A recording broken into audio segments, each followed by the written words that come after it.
Every little piece. Sorry, I messed up your hair. That's okay. I know how much time you spend. It looks real, right? Quaffing. It looks real. It does. Well, actually, it's a little. It's up here. Okay. Oh, straight.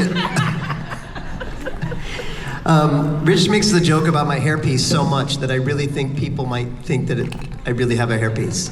I think there's a swath of people that don't know. Right. Even now, you talking about it is making people wonder, oh, maybe he is. I did notice. It was a funny hairline. Where is Rich? I have no idea.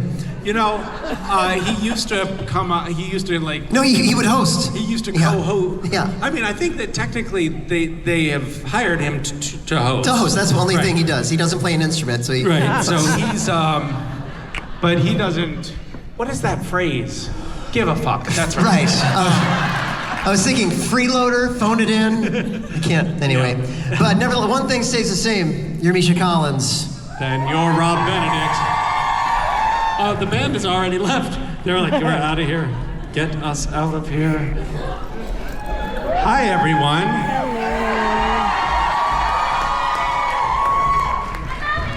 I'm sorry, I don't know why I'm stalking you on stage. I'm like one of those caged predators at the zoo, just pacing back and forth. Hi. Hello.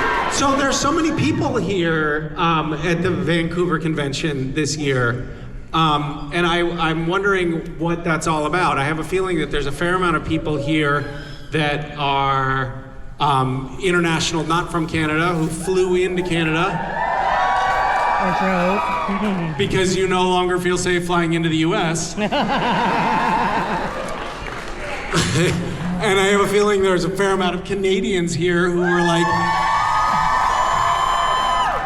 who on a normal year might have gone to the US for a convention, but they're like, nah, I think I'll just stay in Canada. I don't have that privilege because I only hold a US passport, so I have to, unfortunately, you do too? Oh, I'm so sorry.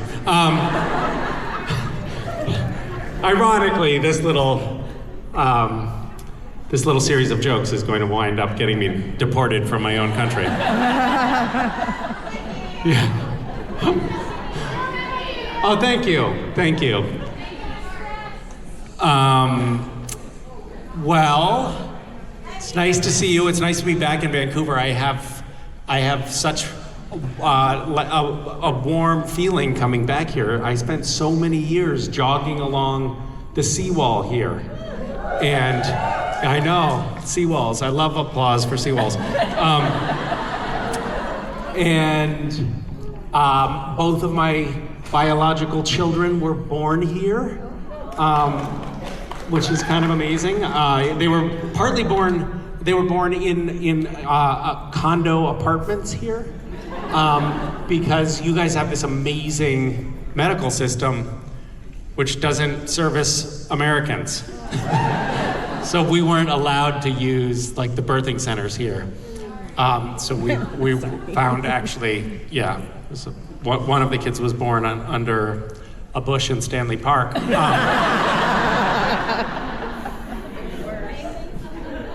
Yeah, it was Mason, and you can kind of tell still.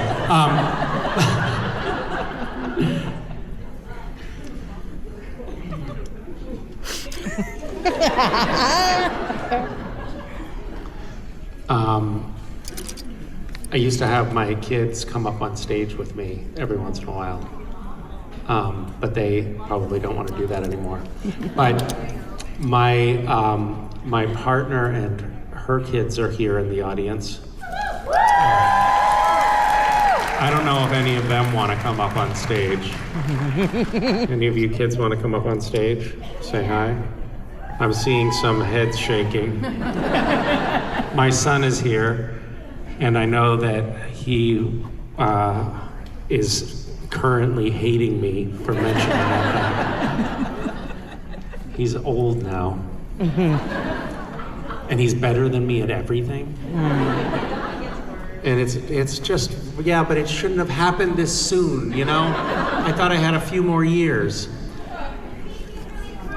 It just means he's really smart?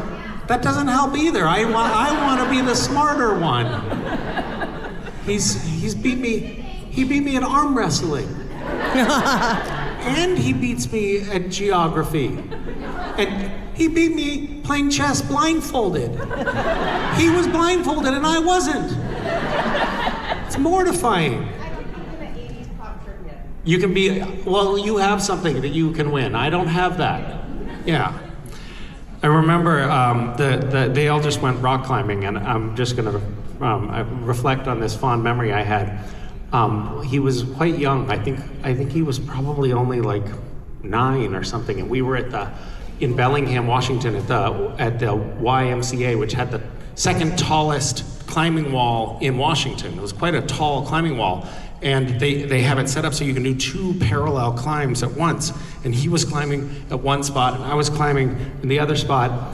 And we got up about 10 feet before I started just shaking. I was like, oh my God, that's fucking terrifying. And also it was really hard. And he just started scrambling up ahead of me.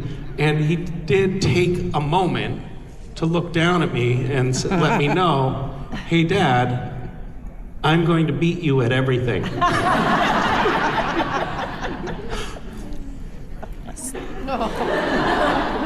Do you guys have any questions that you want to ask me?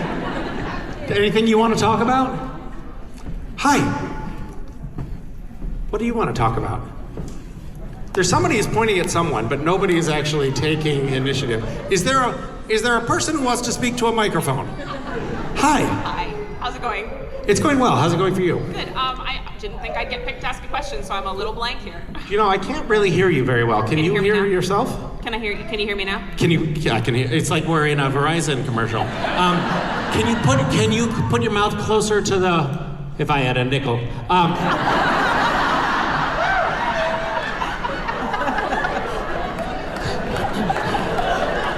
Can just tip the microphone up a little bit? There you go, and not that much. Okay, there you go. Okay. Is this better? Yeah, that's better. Okay. Yeah, so I did not come prepared, so apologies in advance. Okay. But if you and Jensen were to swap personalities for a day, what's something specific you would do as Jensen? Ooh, that's a great question. Wait, what did she say?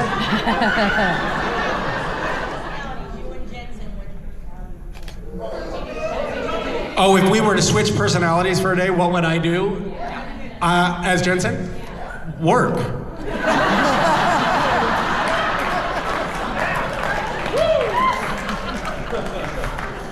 Thank you.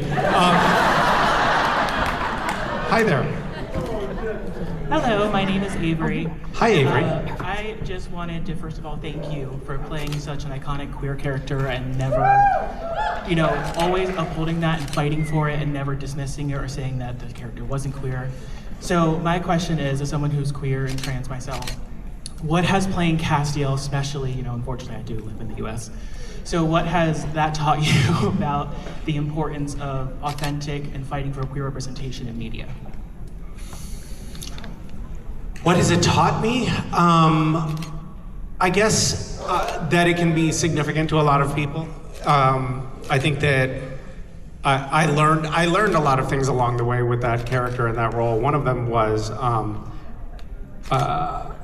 think there was a good length of time when I think all of us who were involved with the show thought like, oh, I don't know, maybe Cass is a little bit gay, but we never really went there with it for a long time on the show, and it was partly because I just made these, and I think I was emblematic of the other people on the show in thinking this. I thought like we would never actually go there with this character on this show, which is like a very macho, straight-seeming show. And that was a hilarious, for those in the back, when I said a straight-seeming show, someone in the front laughed like, ha ha, to whom?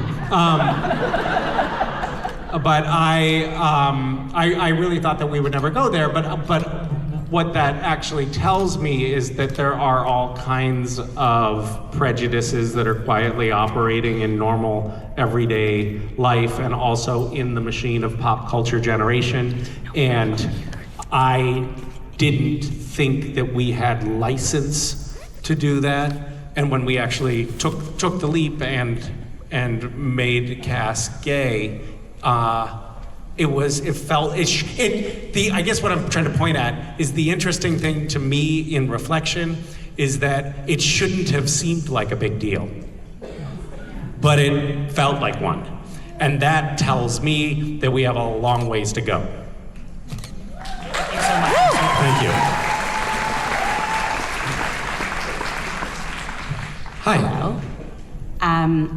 So the impact of Supernatural obviously cannot be overstated, but my question is, in what ways do you think that fans positively impacted the show specifically? And if you're feeling brave, perhaps negatively impacted the show? Well, let's start with the second one, because it's much easier.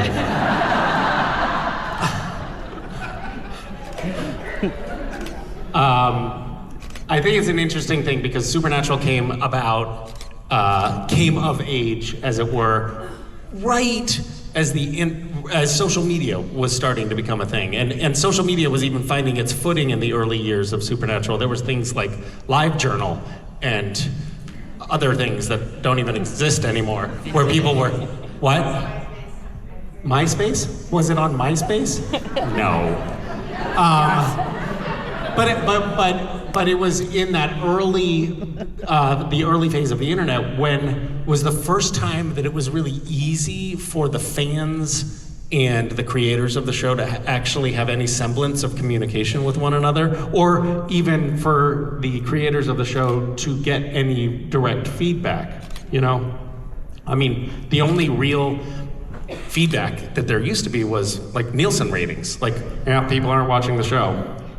But we were able to get like story point feedback. So when I first got on the show, one of the things that I was looking for when I was like, I would go online and see like, do they hate me? Do they hate my character? Because if they do, I probably won't come back.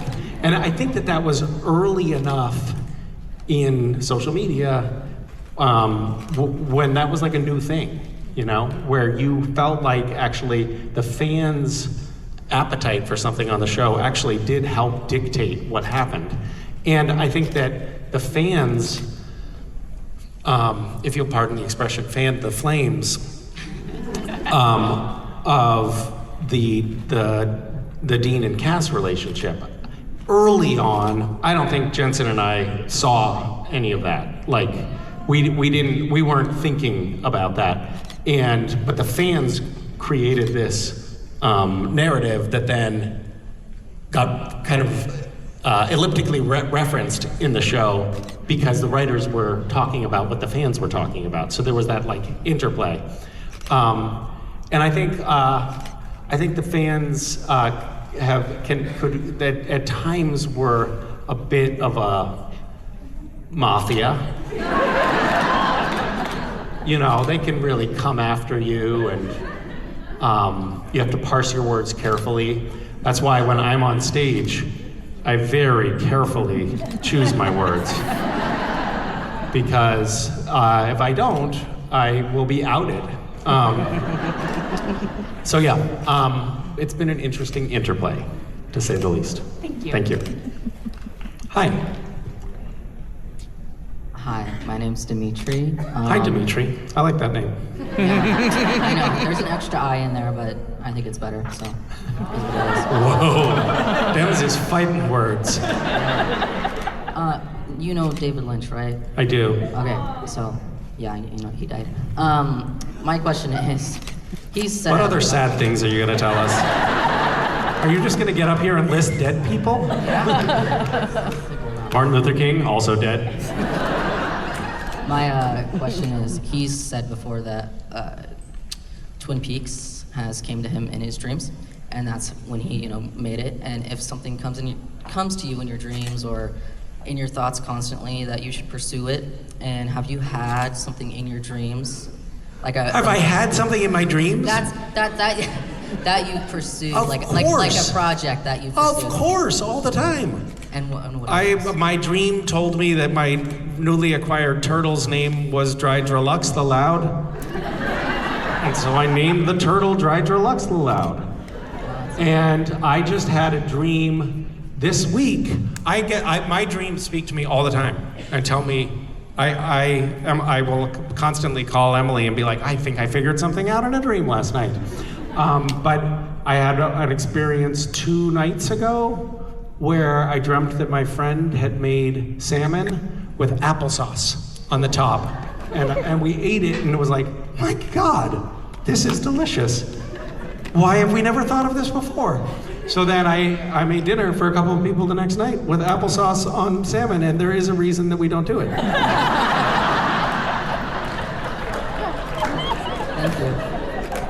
Thank you. Hi. Hi, Misha. How are you? I'm very well, thank you. My question is, apart from your appearance coming up on The Boys, have you got any other projects in the works? Are you trying to compare me to Jensen? No, I just want to see more of you on screen, so I want to know if you're turning up in anything. Well, luckily there is a remedy for that, I'm happy to report. It is called reruns.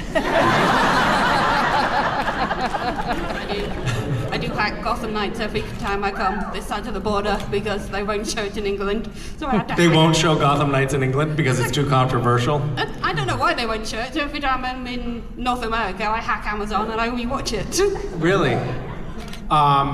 Maybe it's because it was so wildly unpopular that you can't get it over there. You liked it? Oh, thank you. That's very nice. Oh, dear. I didn't think I hacked Amazon.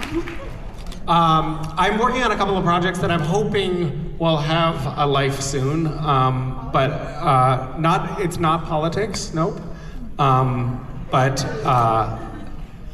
that would be fun too. Yeah. I don't know. I think we have a pretty good leadership now. I don't think.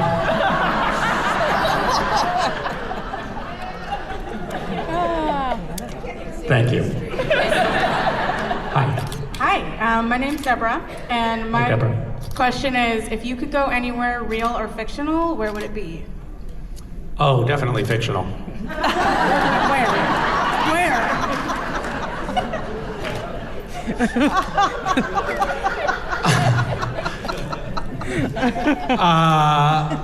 Where would you go? Probably Hogwarts. Hogwarts. That's actually a place? No, it's fictional. But Oh, okay. There are a lot of places on this planet that I would really like to go.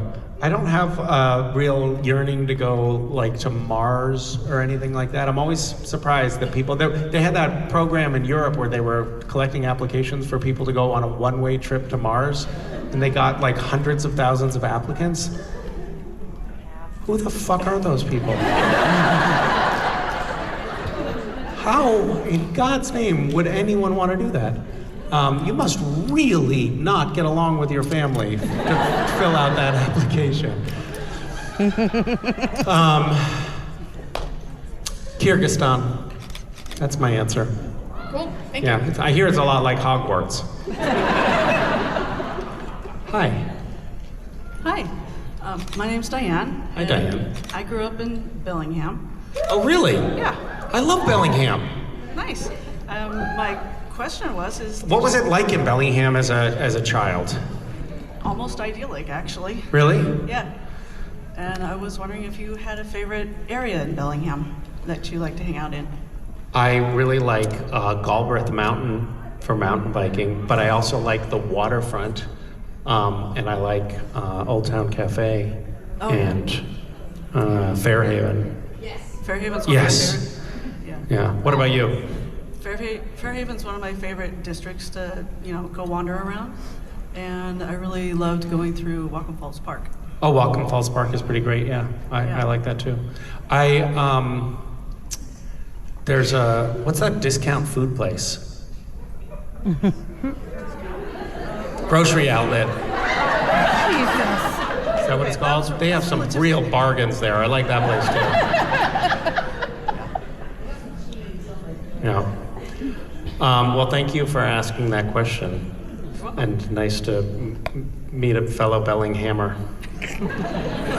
Hi. Hi, my name's Caitlin. Hi, Caitlin. Hi. My question for you is, how did you prepare yourself to stop playing Cass after so many years in the character? Like to say goodbye? Well, to be honest with you, I think I had to like give myself a little bit of an off-ramp because it was gonna be too abrupt. It's sort of like when an addict stops taking a drug, you don't go cold turkey, but you have to taper off. So, as you know. So what I did was I knew that like the filming was gonna stop. I knew specifically when we were filming the last scene, but I didn't want to, have that abrupt ending. So what I did is I just budgeted time in my daily calendar to put on the trench coat at home and talk in the Cass voice. And I thought I would wean myself off, over the period of a couple of months. Unfortunately, again, with these things, it was a little bit of a slippery slope. And now, basically, as soon as I get home, I just put the trench coat on and slip back into character. Can you do it right now? No, I don't have the trench coat, so I can't do it. That would be disingenuous. Thank you for asking that question. I was always curious. So. Yeah, well, I'm glad that could be helpful.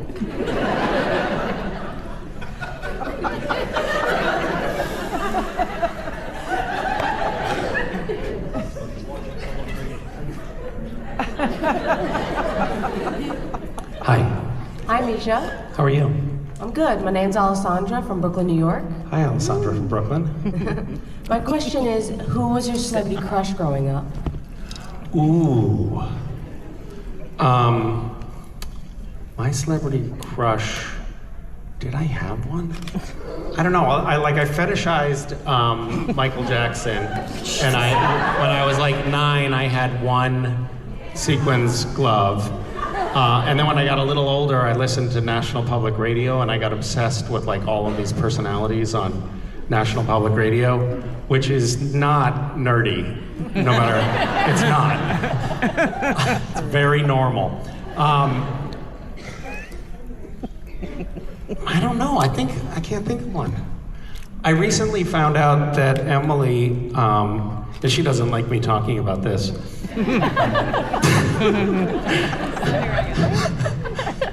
Had a crush on William Shatner. I mean, Captain Kirk, not William Shatner, because I think she was young enough to think that it was just Captain Kirk, but who could say no? I don't know, not Emily. But yeah, thank you. Sorry, honey.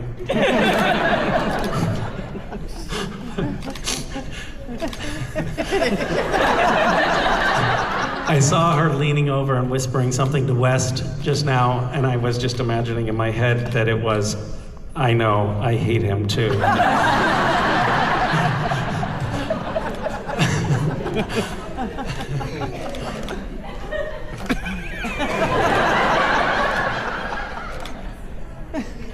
Hi, I'm Hi. Xana. Hi, And Xana. what is your go-to song when you just need energy or you just want to dance crazy? Oh God. I don't have one. I do have some songs that like kick me into gear, but I don't have like one song that I play over and over again. Do you? Yes. Okay. 500 miles, the I would walk 500 Oh miles. yeah, that's a good one. The kids used to play Katy Perry Fireworks over and over again.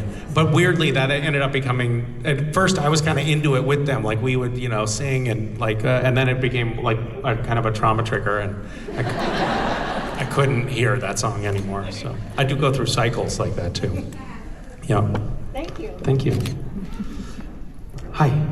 Hello, my name is Victoria, and my question is, I know that you are a published cookbook author. Have you ever considered writing, a screenplay or a fictional novel, and what genre that might be? I have, and I have.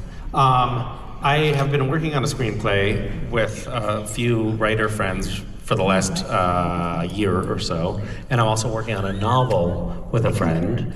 And the genre of the screenplay is sort of like a political drama, and the genre of the novel is like a dystopian near-future AI apocalypse scenario, which is actually just a forecast.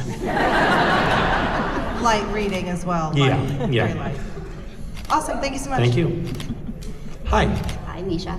So the last time I asked you a question, you wound up flipping me off at the end, so I'm gonna go a little lighter this time.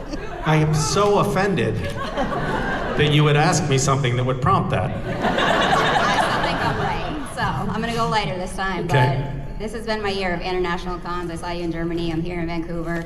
Where's one place you want to travel to that you haven't yet? Hogwarts. Not official.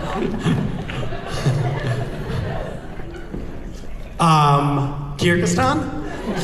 I feel like we've been down this road. Where have you been this year? So Germany, then I went to Amsterdam and London. Now I'm here. Oh my goodness. Have you been to conventions at all of those places? No, Germany was the first time I've ever been there. So. Okay. But Amsterdam, London. How long are you here in Vancouver for? Till Monday. And when did you get here? Wednesday. So you're a little bit jet lagged? No. No. Where are you coming from? Connecticut. Oh, that's fine. That's not so far away. Yeah. Not that bad, no. I really want to spend more time at home with the whole pod of children. We have a blended family now, so we have 5 kids, and it's very much fun when we're all together, but we're not all together enough. So that's where I want to travel to. I think that's a great answer. Yeah.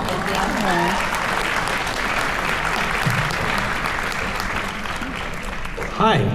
Hi, my name is Natasha, Hi, Natasha.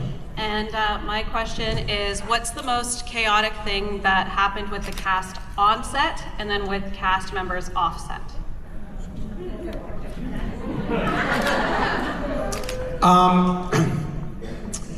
Jared and Jensen and I used to be, most chaotic thing. I did this mockumentary, it was a behind the scenes look at Supernatural, which miraculously Warner Brothers actually put on the DVD that season. And it was a behind the scenes look at Supernatural where we were all poking fun at ourselves.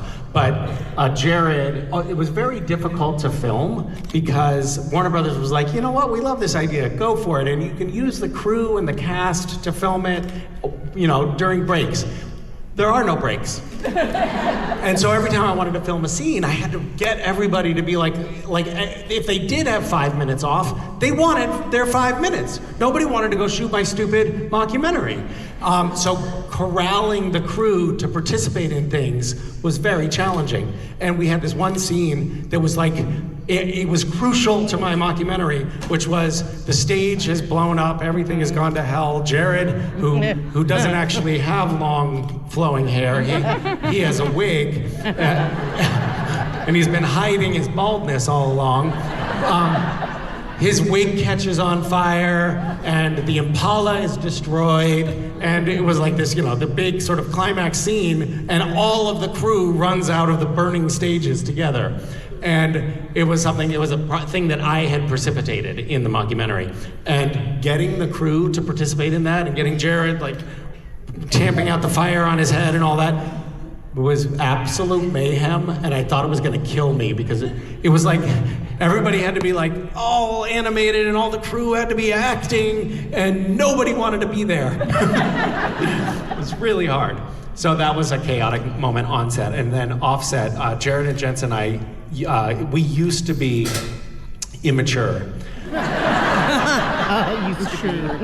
And we had this one night where we were in Jensen's hotel room and we decided to engage in a wrestling match. But it was like we had been working together for some years at that point. And I think there must have been some pent-up frustrations that we hadn't yet expressed in words because we actually tried to kill each other. And at one point, Jared had me pinned, and he hyperextended my elbow, and it ended up like being quite painful for about 6 months after that. But this was on a weekend. It was on a weekend of a convention, and we got back to the trailer on Monday, and we were in the hair and makeup trailer Monday morning, getting all, you know, getting our, you know, hair fixed and like trim our beards or whatever. And I look over at Jared and I'm like, Jared, what the hell happened to you? And he had this like road rash all over his face and bruises on his face. And I was like, dude, what happened to you? And he was like, Misha, you.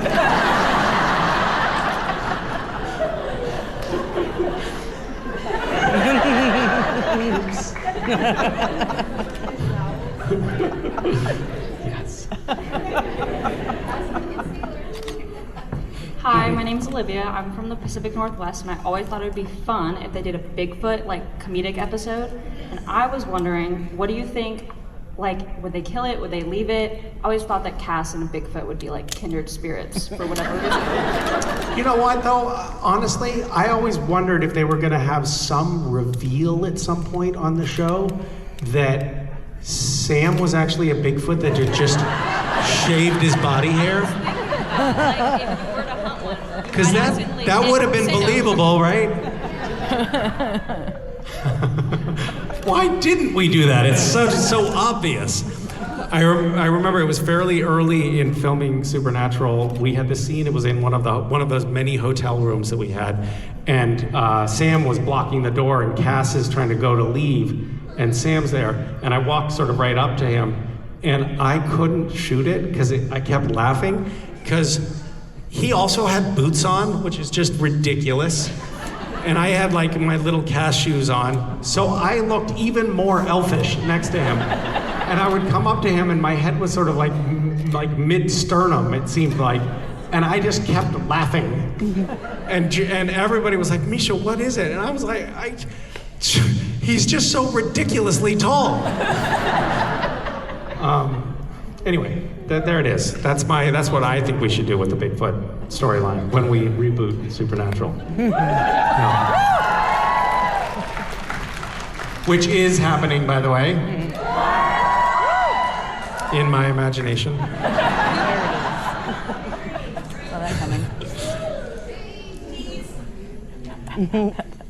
Hi. Hi, Misha. How My are name's you? Lisa Marie. I'm here from Washington, D.C. Oh my goodness. I know you famously spent some time there, and I was wondering if during your experience as an intern, what you experienced that Castiel would have found like just the most baffling. Oh my goodness. What do you do in D.C.? I work for the federal government. Doesn't everybody in D.C.? Yes. In what capacity? I'm sorry? What do you do? What's your job? Is it a secret? If you say you work for the federal, you can't say so. You're CIA, FBI, NSA, something I'm like that. a creative director. Okay. I did have a lot of friends in DC who I had no idea what they did for a living, which was really something. Maybe they were unemployed. That would have been a good strategy. I think that there was a lot more of what I would characterize as corruption going on than and I was a lowly intern, right? So I wasn't seeing, the higher echelons of this. But my perception was there was a lot of favoritism and, people, a quid pro quo here and there, and not, it wasn't the meritocracy that I had imagined it might be, which was somewhat surprising. And I think that Castiel would probably not be at all surprised by that, because it seems like that's the way the machinery of heaven worked. What would he be surprised by? The lax security, maybe? They had these little badges in the White House, this was like the 90s, and the security was, they had these little badges, so you had this like laminated lanyard that showed, it was sort of like a gold pass at a supernatural convention. It's kind of like that, but a little smaller, that you hung around your neck. You'd go through security, you'd show your ID, then you'd get your lanyard, and then you would go like walk around in the halls and the offices and do your work for the day, and then when you left, you'd just take your lanyard off and you put it in the dish with other lanyards. And when you left for lunch, you had to leave your lanyard behind and get a new one when you came back. So every day when I went to lunch, I would put my lanyard in the little bin, but I'd actually palm it, and I'd put it in my pocket. And then I'd do the same when I left again later. So I got 2 lanyards a day when I was at the White House. And then I made a mobile in my room of all of these White House lanyards. And I had a friend over. This was like a year later. I had a friend over, and he's like, "What is this?" And I was like, "Oh, those are like little security badges that you get at the White House." And he was like, "Oh my God, dude, are you allowed to have those?" And I was like, "I don't know." And he flipped one over, and it said, 10,000. It's a felony to possess this. Felony to possess this badge off White House grounds. Punishable by 1 year in prison or $10,000 fine. Idiot. I think Castiel would be surprised to find that mobile. I can talk about it openly now because it was more than 7 years ago. We have a statute of limitations, so it's fine. Yeah, thank you. Thank you. Hi, Misha. I'm Kim. Hi. I'm from Maryland.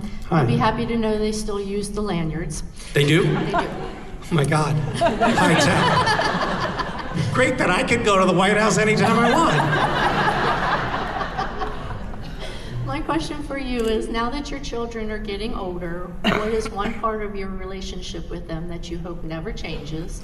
And what's the one thing that you've learned in your career that you hope to instill in them about working hard? Well, one thing in the relationship that I hope never changes. Well, there's so many things in the relationships with the kids that I hope that they're listening right now. So this is very awkward. I hope that they always defer to everything I say. I hope that they always continue to know that I'm always right.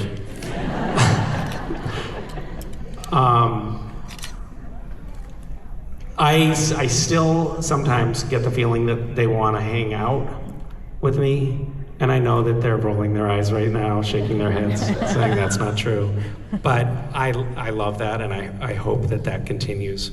And what was the other thing? Something about hard work? One thing from your career. Yeah, West recently said to me, Dad, what do you even do?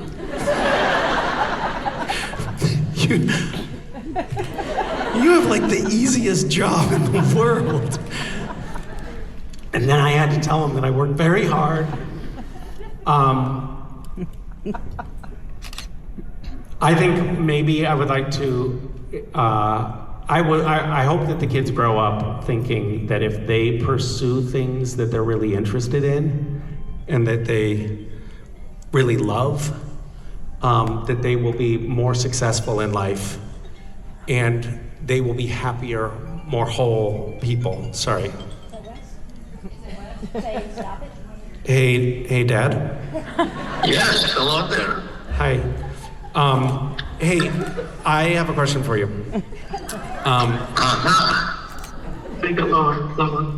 Is there something that you, Oh, God.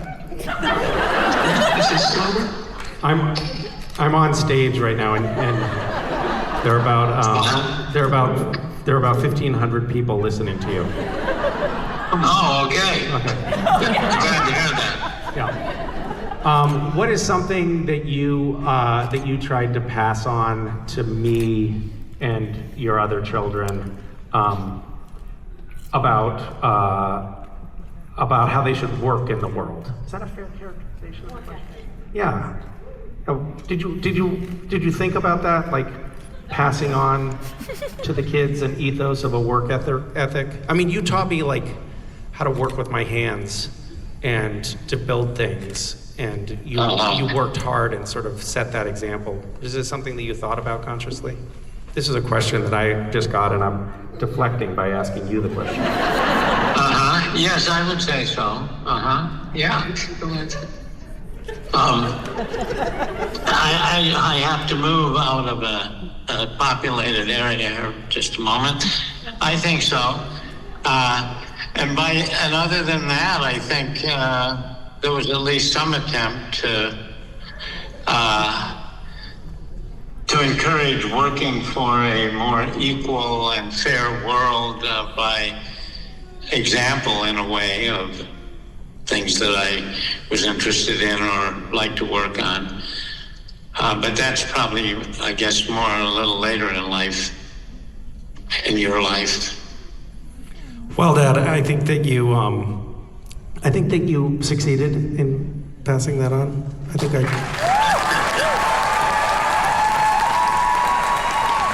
are you on stage? I'm in Vancouver at the moment. Okay. Well, I should probably call you back. Okay, very good. Because, yeah, all right. Okay, have a good time on stage. Okay, bye.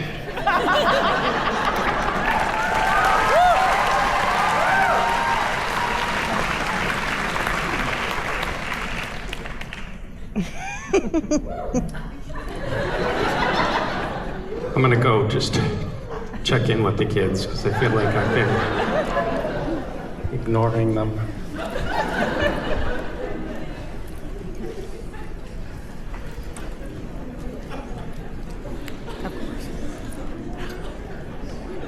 Hi. It's just gonna be light. It's just gonna be light. How's it going? Good. Was this sort of what you were expecting here? No. Were you expecting it to be worse or better? Better.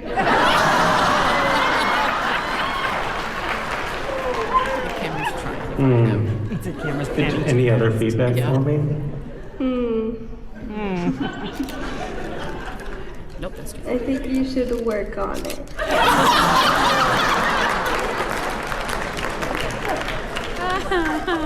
And do you want to hear your voice in the microphone?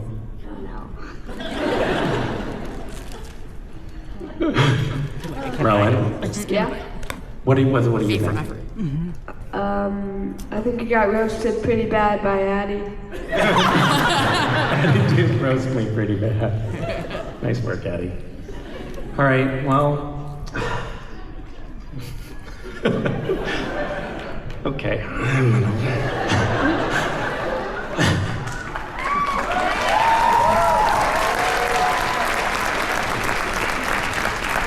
I don't know if you could be disowned in reverse, but I think that might have just happened. Well, thank you guys for allowing this to be a family event. You have a question. Hi. Hi. My name's Beth. I'm actually asking this on behalf of my mom. We had to go upstairs because she's Wonderful. See, I'm not the only one that does this. Where is your mom? She's upstairs in the room. She's not feeling great. I see. She didn't want to be here. We've been following you pretty closely over the last few years with your political activism. And we were wondering if you would ever think about getting into formal politics on a micro or macro level to change the world. When you say micro politics, what do you have in mind? Like city politics. City politics, okay. Not like a commune.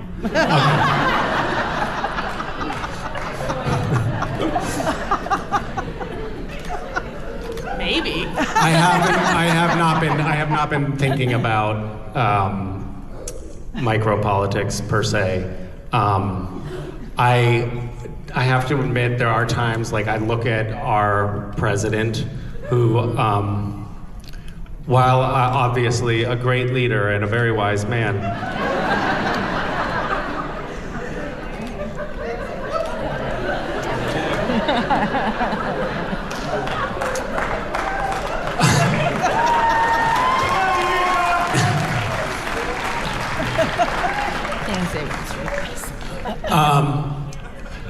The nice thing about Trump that I think like gives me a little bit of hope for the future is that he is systematically, well, yes, he's old, and that is a perk, but he's systematically dismantling American democracy, which then opens up, for those of us who like to think big, the possibility of being a future king. And I think that could be an amazing opportunity, you know. So that's more macro politics. Being sort of more in the vein of emperor or something like that sounds pretty great. But yeah, I think that I'm interested in talking more. Right now, I'm more interested in talking about politics and political movements and the ideas that are the backbone, the scaffolding and the skeleton of politics. I think we've gotten into this really destructive mode, particularly in American politics, but it's happening all over the world, where everything is polarized into these extremes, and people are blindly following one team or the other, and it's no longer about trying to figure out actually how to make a better civilization. It's just this us and them dichotomy, and I feel like, and this is something that Emily and I talk about quite a bit, but I feel like we have lost the appetite for actually talking about how to make society better. We are now either on the offensive or we're on the defensive. We're not on the constructive, imaginative, iterative spectrum anymore. We're not trying to solve problems. We're trying to beat the opposition. And that's not productive, and it's also not interesting. It's like we're trapped in this cycle. And I'm interested in having the conversations that slowly help migrate us out of that vortex, personally.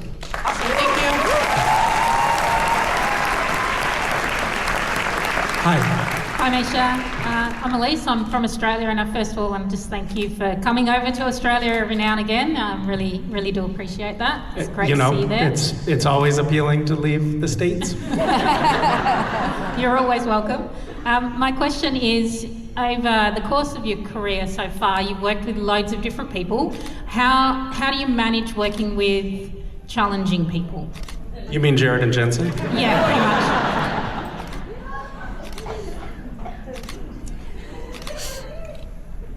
Are you dealing with challenging people in your life right now? It sounds like a question that's coming from someone who's like, if I have to face him in the office one more time, I'm gonna lose my fucking mind. Yeah, pretty much. Yeah, okay.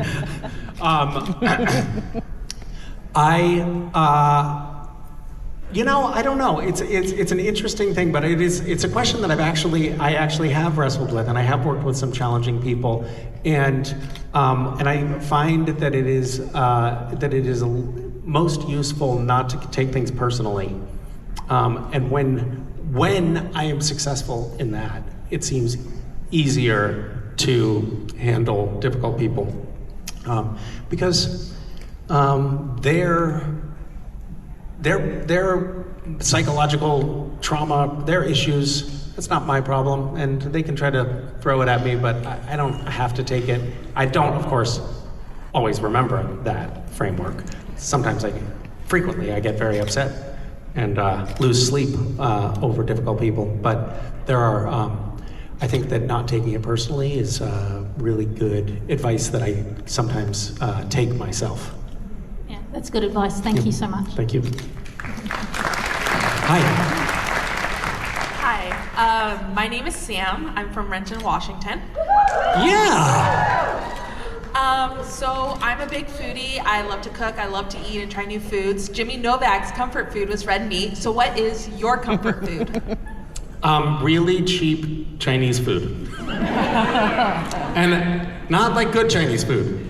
Cheap, like $3 buffet Chinese food. Something like you find in International District in Seattle. No. No? Something that you find in a strip mall next to a 7-Eleven. Like, really not good food, like orange chicken. It's like when I feel sad and it's raining and I just want to watch TV and eat cheap, deep-fried Chinese food. That's my comfort food. Perfect, thank you. Thank you. Hi. Hi, Misha. I'm Rachel from the UK. My goodness, it's such an international. It's also everybody is from the Commonwealth. I'm noticing. Wow. Hi. I like to get really thoughtful gifts for my friends and family. Oh, well, thank you. Anniversaries. In advance. I'm so excited. What do you have?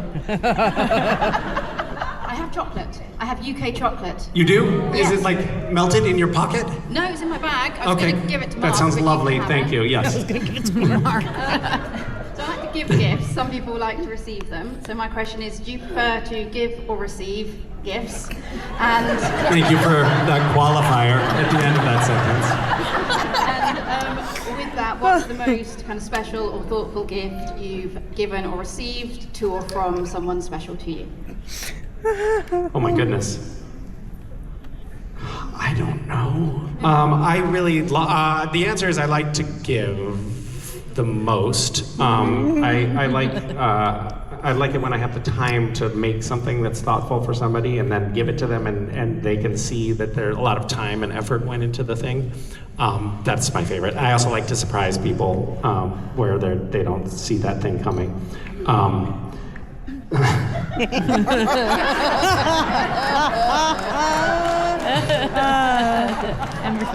I know, we're just... It comes from him, so he laughed. He started it.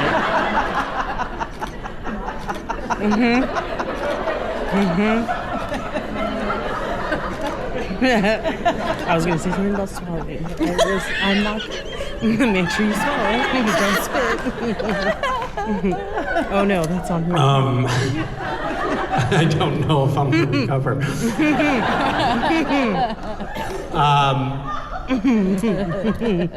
I'm also, of course, like deeply touched when I receive something that's really nice, but it's that. I can't do this. I'm sorry. Next question. That was great. What is something you accomplished in 2026 that you're most proud of? And Wait, whoa. Hold the phone. That I plan to accomplish? No, that you've already accomplished. It's Okay, but I have to break something down for you. Have you recently had a head trauma? Because you did? Okay, sorry. Now, well, this is great. Now I'm an asshole. It's 2025. Yeah. And I asked the head trauma question because I had a head trauma, and the first thing the paramedics asked me was, "Do you know what year it is?" And I did not know, and that's when I knew something was wrong. So, in 2026, I am most proud.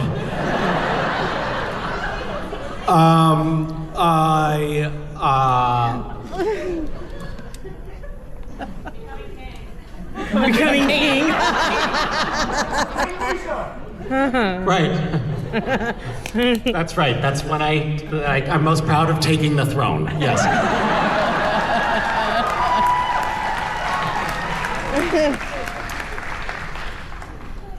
I don't have, gosh, am I proud of, I probably am proud of something. I have a fairly overblown ego. I'm just trying to think of what it is. You know, I don't have a great answer for you, but it has been I turned 51 not too long ago, and yes, I'm still totally erect. And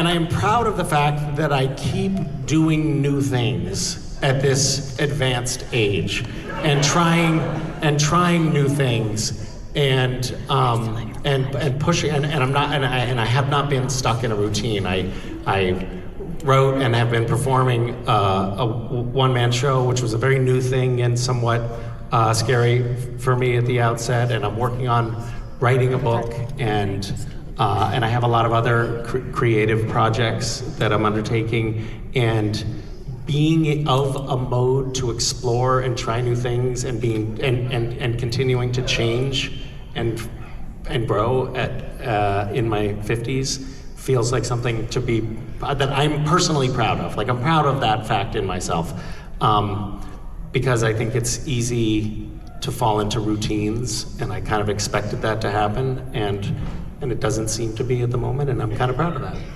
Yeah.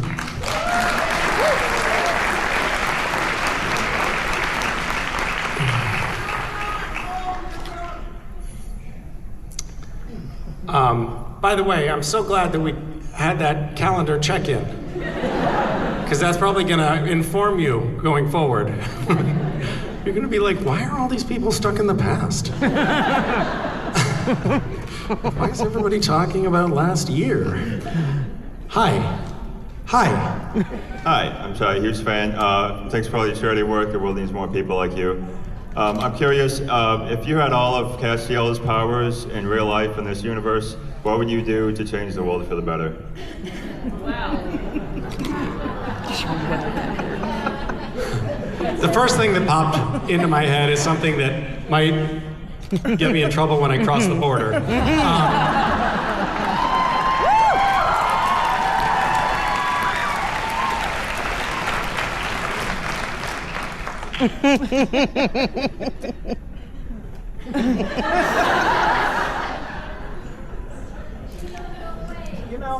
I don't know. I don't know that Castiel did a bit of time traveling in his heyday, and I think you could get a lot done with that. Just a little bit of tinkering in the margins, going back in time, could fix a lot of things. But Cass also just had an ethos that I think if he could figure out how to convey it to the world would be a better place. And that was always do your best and always try to do the right thing. And that was, I think, the guiding light that carried him through the show. He was always trying to do the right thing, even when he was making pretty catastrophic mistakes that almost ended the world. He was trying to do the right thing, and he was always doing his best. And he never gave up. And I think that all of those things are, if he could figure out how to impart that on the rest of us, the world would be a lot better of a place.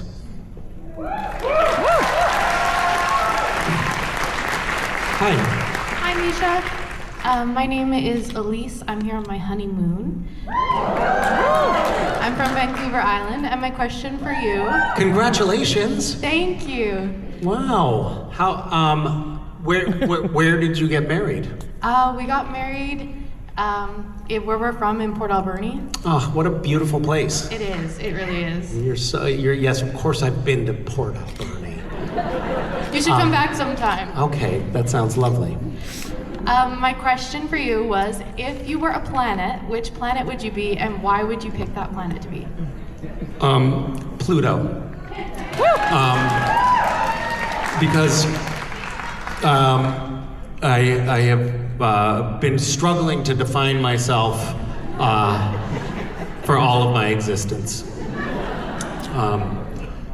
Yeah. And Pluto is sort of like the underdog. Like all the other planets have always been like, you're not really a planet, and they kind of shame Pluto and try to ostracize Pluto. But then every once in a while, it's like, oh no, actually you are a planet. Come back in, and there's that like tension and interesting.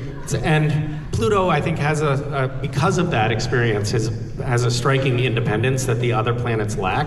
Like, they're basically just a part of a gang, if you think about it. And none of them actually have distinct or interesting personalities. Like, Pluto is the one who stands out, partly because we can't really even hardly see it. That's a beautiful answer. I was gonna say Uranus for myself, but your answer was much more. Thank you. Yeah, thank you for that thoughtful question. Hi. There's nobody left on that side of the room. They all gave up. Hi. How are you? Hi, how's it going? Good. I'm also here on my honeymoon.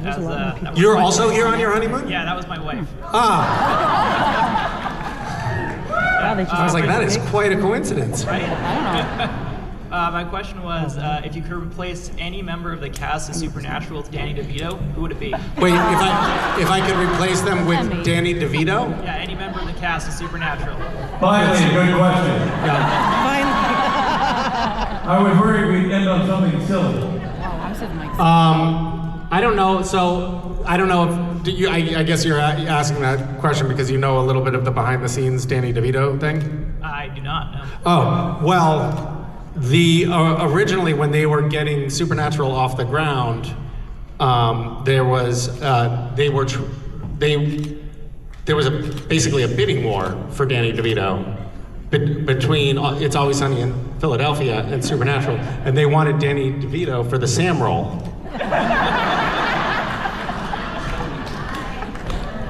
But Always Sunny got him, and then, unfortunately they had to go with what they considered the closest facsimile. Yeah, they were like, what if instead of Sam being super short, he's like a shaved Bigfoot. He's a Bigfoot, yeah. That's not how Kripke saw the role, so that had to be tough to adapt. It's tough. Yeah. He saw it more of a DeVito-esque sort of. Right. The original script, if you see it, it's like. It's Sam, a son older than the father. Emerges knee-high to his brother. That's what it says. Yeah. But then, they adapted. That's just goes to show you gotta be able to pivot. Yeah. Misha, how's it to revisit Vancouver? It's been great. Great. I got in quite late last night, but I had a little bit of time this morning to go for a jog on the seawall, and just feels like just driving in and just flying into Vancouver. It's like, God, how many times did we fly into this city over the years? I asked that question out loud, and I didn't get an answer. 4. No, that's awesome. I mean, I feel that way, and I didn't see a fraction of the number of times you were. It's got to be kind of cool to revisit it all. Yeah, it is. It's a big chunk of life up here. Ladies and gentlemen. Where were you, by the way, for the introduction? Back there. I just wanted to feel it again. Honestly, I was backstage, and then I was trying to introduce Misha, and I'm like, I know. And I just could not muster restraint. Because, look, I mean, like, you're a decent dude. I gotta really arrive for the intros. I'm like, what have you got to say? You're kind of like, what are you gonna say? My name? Like that's about all you can. If I say it, they're gonna know they don't get along. Or whatever, it's just like right now. It's a weird vibe, right? Right now, I'm too paying the shit on this. Like they it's working. But. Is he saying that because of your hairpiece? Yeah, it's the same thing. It's like, he could thought of any metaphor. Good point. Well, I mentioned your American this morning and you got all offended. He's like, now I'm hairpiecing it. No, I know, I would have, but I had. But you missed it. You dropped the ball. You missed it. You took a tinkle. 14-minute tinkle. Ladies and gentlemen, 14-minute tinkles. That's all the time we get.